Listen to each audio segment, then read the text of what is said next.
What is going on, you guys? My name is Daniel and welcome back to Money Recall. Are you a teen that is looking for better ways to make more money and save more, potentially for your future? Well, you are ahead of the game and this video is for you. Today we're going to be going over some of the things that I wish I would have known when I was 16 and wish somebody would have just sat down and explained them to me. So we're going to be going over these top tips for you. If you are interested in more money videos, don't forget to smash that subscribe button and like button so that you never miss out on any more content that will be released. First off, being in high school is a fun and exciting time. There's a lot that's going on and you need to actually figure out exactly what you want to do with your life. Do you want to focus on sports? Do you want to focus on your grades? Do you want to focus on making money? All these things are valid things to be doing with your time, as long as you're doing something. First off, you need to figure out exactly what is a good balance between your school, your sports, work, and your regular home life. For many of you, you should be prioritizing sports and after-school activities, marching band, choir. These things may be the last time you're ever able to have an opportunity to do something quite like this. Take advantage of these as much as you can because they'll help grow your character in ways that will help you in your future. So tip number 2 is get a job. Any job. In the same way that after-school activities help your personal development, so does getting a job. Having and holding down a job at a younger age has been linked to higher rates of employment future on in life. Because even an entry-level job is teaching you good skills that you need to have, such as showing up on time, learning to take orders, and working well with others. I was incredibly stubborn in my teens, and I refused to actually work in a fast food restaurant, and that probably hindered my development as far as it took me a lot longer to find a job. One of the best ways to land a better job is by word of mouth. So at school, people that are already in a job, at your church, or other activities that you are a part of a community in some way, shape, or form. Ask around and people will more than likely have something that they can recommend for you and also recommend you for the position. Another great way to find jobs is Craigslist, and everybody understands the process. You figure it out, you give them a call, you send them an email, you have an interview, possibly have an interview. Things to remember is that low-paid jobs have a huge turnaround in employees. So most employees, in order to combat this, will have a stack that they will go through, and as soon as somebody gets fired, they'll call up the next 5 people in this stack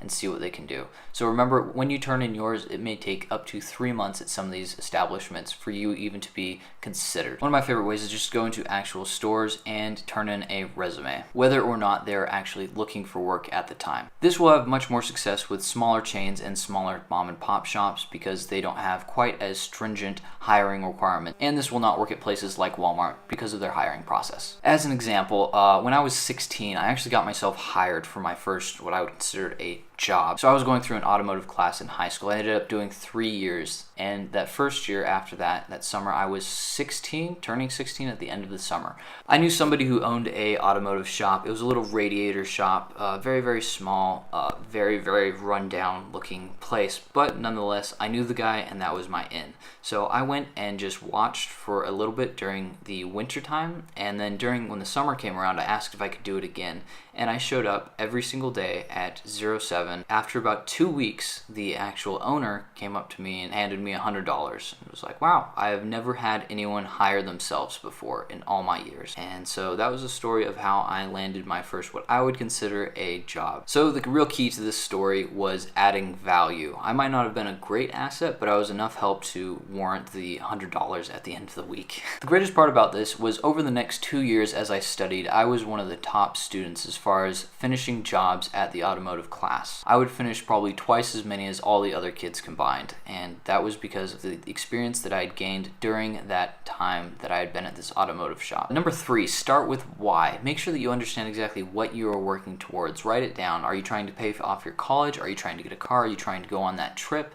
All these are wonderful things to do when you're younger. Figure out what motivates you and write it down. Look at it every single day and make sure that you are aligning yourself so that you understand exactly where you are trying to go. After writing this down, make sure to also write out a small little budget that will work for you. Make sure that you are saving enough so that you can actually hit your targets. For example, and tip number 4, purchasing things are more than likely going to cost more than what you think. Let's take a car, for example. If you have a $3,000 car, one would think, I need $3,000 and I'll get the car. It's not quite like that. You have taxes, you have possible an increase in the price, you have to register the car, you need to put insurance on the car, you need to put gas in the car, and possible repairs that might be needed to this vehicle. All these things need to be taken into consideration prior to purchasing the vehicle. Example number 2, moving out will cost more than what you think. If moving out is your goal, good on you. Moving out teaches you to be more personally responsible and makes you grow up a lot faster than if you would stay at home. Some general guidelines to moving out. Make sure you have a steady flow of income. Sit down and write down exactly what your monthly expenses are. So your food, utilities, what your rent is going to be, what your vehicle is going to cost you, and everything else that is associated, to include school and other activities. You should figure out how much it costs you to live for 1 month, and you should have at minimum 3 months saved up. If it is your first time moving out, you will understand very soon how everything tends to be more expensive than when you thought. If you are moving out with friends, make sure that they are also on the lease, because otherwise it will just be you on the line, and that is not a fun experience. 4 tips to living a more minimalist lifestyle and saving money. We have a link up above. If you have never written a budget, we also have a link for budgeting as well. My experience moving out was not that great of one. I moved out exactly when I was 18. I was mowing lawns. I had just lined up a job with Cutco, and I really didn't have that great of steady income. I was going to school, I was wrestling, I was doing marching band, and I was trying to land an automotive job. My priorities were not straight, and I did not have a clear idea of how exactly I was going to do it. I just kind of jumped. This can be a good and a bad thing, because you'll never be as ready as what you think you need to be, and you'll figure out things as you go, but you should have some clarity of mind exactly where you're going and how you should be doing it. Up at number 5, things that I wish people would have actually sat down and explained to me. So college is expensive, and it's not the only option. There's a reason that your high school teachers are all saying you need to go to college, because all of them went to college. Remember that every single one of your teachers went down this path, so they think that it is the best path to go down because they know what it is. In the same way that somebody that drives a Toyota recommends that everybody else should also drive a Toyota.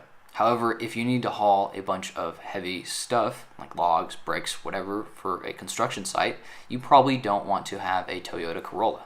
You want to have an actual truck. So what I'm getting across here is that there are many different routes that you can take. So there is university, community college, vocational school, trade schools, apprenticeships, and potentially the military for those of you that want to go that route. It is a wonderful way to get training and have a steady income. As the price of school continues to skyrocket, more and more people will discover that the cost is not actually worth what they are getting. Going into college and university, or any training for that matter, you should know exactly how you're going to pay for it and how this is going to make you money on the backside. I remember specifically the moment that I realized college was not for me. It was around 2009, after the crash of 2008. I was driving down the road with my dad, and we were listening to some talk show radio, and they were talking about how a college degree was required to be looked at to be a bartender downtown. And this was for a job that was paying $9 an hour. It was at that moment that I realized college degrees aren't really helping people out right now, and they might not be the best thing for me.